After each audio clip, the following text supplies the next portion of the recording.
नमस्ते दोस्तों, मैं हूँ छाया और छाया रसोई में आपका बहुत बहुत स्वागत है। आज मैं फिर से आपके लिए बहुत ही यूजफुल टिप्स एंड ट्रिक्स लेकर आई हूँ जो आपके बहुत काम आएंगे और रोज रोज की आपकी झंझट खत्म हो जाएगी। तो हमारा पहला टिप है सूखी हुई लाल मिर्च को लेकर। तो लाल मिर्च हम सभी के घरों में होती है, तो इसको मैंने देखिए अच्छे से सुखा लिया है। तो यहाँ पर बिल्कुल रेड वाली सूखी हुई लाल मिर्च लीजिए और जिसमें बीज कम हो वो वाली मिर्च लीजिए, तो ज़्यादा अच्छा बनेगा। और ज़्यादा तीखी है तो बीज निकाल कर थोड़ा सा कम कर दीजिए। तो अब इस लाल मिर्च को मिक्सी जार में डालेंगे और पल्स के मोड पर चलाएंगे, क्योंकि अगर बहुत ज़्यादा चला देंगे तो इसका पाउडर तैयार हो जाएगा। और हमें पाउडर नहीं तैयार करना है, हमें बनाना है चिली फ्लेक्स, जिसका यूज बहुत सारी रेसिपी में होता है। रेसिपी का स्वाद भी बढ़ जाता है और रेसिपी देखने में भी अच्छी लगती है। तो यहाँ पर देखिए चिली फ्लेक्स घर में ही बहुत सस्ते में बनकर तैयार है। तो ये टिप बहुत काम का है। आप इस तरह से घर में ही बहुत सस्ते में चिली फ्लेक्स बनाकर तैयार कर सकते हैं। तो चलिए अब हम अपना अगला टिप देख लेते हैं। तो हमारी अगली टिप है एनर्जी पाउडर को लेकर। एनर्जी ड्रिंक के साथ साथ ये नींद की प्रॉब्लम को भी दूर करेगी। इसके लिए क्या करना है, मिक्सी जार में हमें डालना है छुहारा। तो छुहारे को 2 टुकड़ों में कर इसका पहले बीज निकाल दीजिए। तो 1 बाउल मैंने यहाँ पर छुहारा लिया है। अब इसको ग्राइंड कर लेंगे, क्योंकि छुहारे को ग्राइंड करने में थोड़ा सा ज़्यादा समय लगता है। तो ग्राइंड करने के बाद देखिए दरदरा सा हो गया है। अब इसमें हमें डालना है आधी कटोरी कद्दू का बीज, यानी कि पंपकिन सीड्स। तो ये मार्केट में बहुत आसानी से मिल जाता है। और इसके बाद 1 बाउल बादाम और साथ में 4 टेबल स्पून खसखस, यानी कि पोस्ते का दाना। अब इन सभी चीज़ों को महीन पीस लीजिए, जितना महीन पीस पाए उतना महीन पीस लीजिए। और इसको हमें रोस्ट करके नहीं पीसना है, ऐसे ही कच्चा पीसना है, तभी ये ज़्यादा पावरफुल होगा। तो यहाँ पर इसको मैंने देखिए पीस लिया है। अब आप चाहे तो इसको छान कर भी यूज कर सकते हैं, लेकिन मैं इसको छान नहीं रही हूँ, ऐसे ही रहने दूंगी। तो ये हमारा एनर्जी पाउडर बनकर तैयार हो गया है। इससे एनर्जी भी आएगी और साथ में अगर आपको नींद की प्रॉब्लम है तो नींद की प्रॉब्लम भी काफ़ी हद तक दूर हो जाएगी। तो रात में खाना खाने के बाद गर्म दूध में 2 टेबल स्पून ये पाउडर डालिए। और आप ज़्यादा मीठा पसंद करते हैं तो चीनी या गुड़ भी डाल सकते हैं। वैसे इसमें हम छुहारा डाले हैं तो ये हल्का मीठा होता है। और चम्मच से अच्छे से मिलाकर इसको पी लीजिए। और पीने के बाद आपको टीवी या फिर फोन वगैरह कुछ भी नहीं देखना है, बस पीने के बाद सो जाइए। तो आपको नींद बहुत अच्छी आएगी और साथ में एनर्जी भी मिलेगी। तो जो बच्चे पढ़ने वाले हैं आप उनको भी ये ड्रिंक बनाकर रात में दे सकते हैं। इसको बच्चे बड़े बूढ़े कोई भी पी सकते हैं। एक बार इस ट्रिक को आप जरूर अपनाएं, आपको बहुत फायदा होगा। तो हमारी अगली टिप है चाय पत्ती को लेकर। तो हम चाय बनाते हैं और लास्ट में चाय की पत्ती जो छन्नी में आती है उसको ऐसे ही बर्तन में रख के डस्टबिन में डाल देते हैं। तो इससे क्या होता है कि हमारी डस्टबिन बहुत गंदी हो जाती है। चाय की पत्ती डस्टबिन में चिपक जाती है, या गार्बेज बैग हम लगाते हैं तो उसमें भी चाय की पत्ती चिपक जाती है और उसमें जो चाय होती है वो गार्बेज बैग से बाहर निकलकर डस्टबिन में लग जाती है। तो इसके लिए क्या करना है, जब भी लास्ट में जो चाय आप छानिए कप में, तो चम्मच से प्रेस करके चाय की पत्ती से सारी चाय बाहर निकाल लीजिए। तो इससे आपकी चाय भी बर्बाद नहीं होगी। और इस चाय की पत्ती को जब आप डस्टबिन में डालेंगे तो आपकी डस्टबिन से बैड स्मेल भी नहीं आएगी और आपका डस्टबिन भी जल्दी गंदा नहीं होगा, क्योंकि ये ड्राई हो चुकी है। तो इसको जब भी हम डस्टबिन से निकालेंगे तो बहुत आसानी से निकल जाएगी। और अगर आप गमलों में डालना चाहते हैं, फूल पौधों में डालना चाहते हैं, तो फिर इस चाय की पत्ती को हल्का सा धुलकर उसके बाद अपने घर के गमलों में या पौधों में डालिए।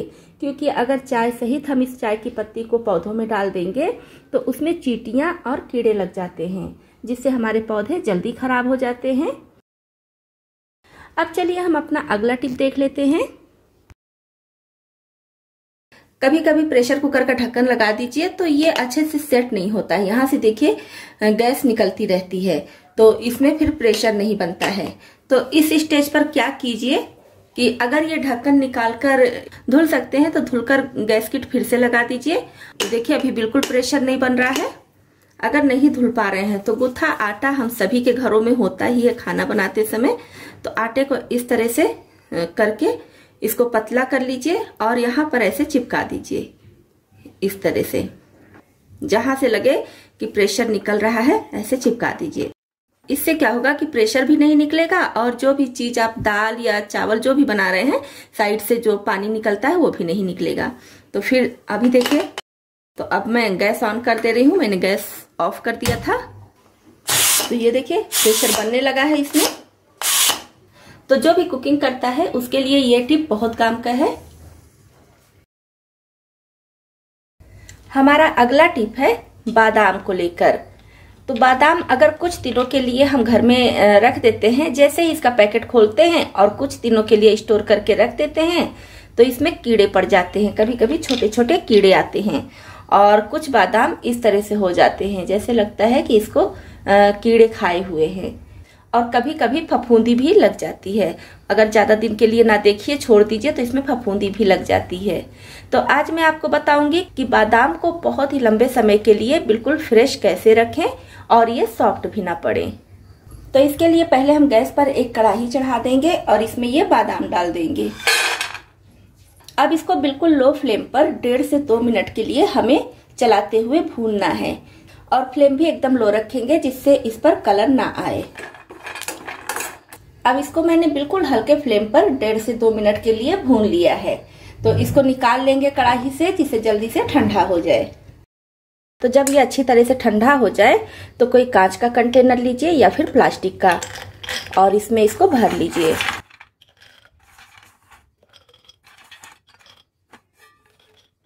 अब इसमें डाल देंगे थोड़ा सा साबुत चीनी, बहुत ज्यादा नहीं डालेंगे, आधा से 1 छोटा चम्मच डालेंगे। और इस तरह का नैपकिन पेपर लेंगे, टिश्यू पेपर, और अच्छे से ऊपर ऐसे इसके लगा देंगे। अगर आप बड़ा कंटेनर ले रहे हैं तो नीचे भी लगा सकते हैं बेस में। अब इसका ढक्कन अच्छी तरह से बंद करके रखेंगे। तो अब इस बादाम को आप सालों रखेंगे, ना तो इसमें कीड़े पड़ेंगे और ना ही ये खराब होगा।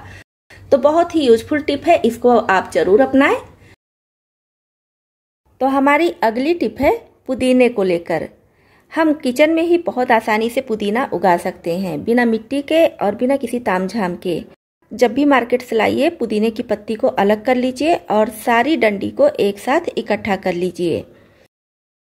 पुदीने को एक साथ इकट्ठा करके एक बराबर से दोनों तरफ से काट लीजिए। अब किसी कप या गिलास में थोड़ा सा पानी लीजिए और उसमें इस पुदीने को इकट्ठा करके इस तरह से डाल दीजिए। तो इस तरह से मैं कप में इसको रख दे रही हूँ। अब इस कप को आप कहीं भी रख दीजिए, चाहे तो किचन में अगर थोड़ी सी धूप आ रही है तो वहां पर रख दीजिए या फिर बाहर रख दीजिए। बहुत तेज धूप में नहीं रखना है क्योंकि पानी सूख जाएगा, और पानी अगर कम हो जाए तो थोड़ा सा पानी और डाल दीजिए। 5 से 6 दिनों में हम देखेंगे थोड़ी थोड़ी पुदीने की पत्ती दिखने लगेगी। और पानी बहुत ज़्यादा नहीं लेना है, बस 2 से 3 अंगुल पानी इसमें रहना चाहिए। और पानी अगर कम हो जाए तो फिर से थोड़ा सा पानी डाल दीजिए।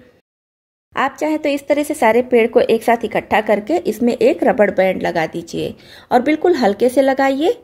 इससे क्या होगा कि सारी जड़ें एक साथ इकट्ठा हो जाएंगी। तो एक एक पेड़ इधर उधर नहीं होगा, सब एक साथ ही रहेगा। तो फिर से मैं 1 सप्ताह के बाद आपको ये दिखा रही हूँ। तो 1 सप्ताह के बाद देखिए पुदीने में कितनी बड़ी बड़ी पत्ती निकल आई है। जो पत्तियां आपको बड़ी लगे उसको तोड़कर आप अपनी रेसिपी में यूज कीजिए और बाकी के पेड़ को इस तरह से कप या गिलास में रख दीजिए। और आपके पास अगर कोई गमला है या पुदीना लगाने के लिए जगह है तो वहां पर भी इस पेड़ को लगा सकते हैं। तो है ना बहुत यूजफुल टिप। इसमें ना तो मिट्टी की जरूरत पड़ी है ना ही किसी खाद की। इसको आप किचन में भी उगा सकते हैं और चाहे तो अपने गार्डन में उगाएं। तो दोस्तों, आपको इसमें से कौन सा टिप ज़्यादा पसंद आया और कौन सा पहले से पता था, कमेंट करके ज़रूर बताएं। तो इतने यूजफुल टिप्स एंड ट्रिक्स के लिए एक लाइक और शेयर तो बनता ही है। चैनल पर पहली बार आए हैं तो सब्सक्राइब भी कर लें।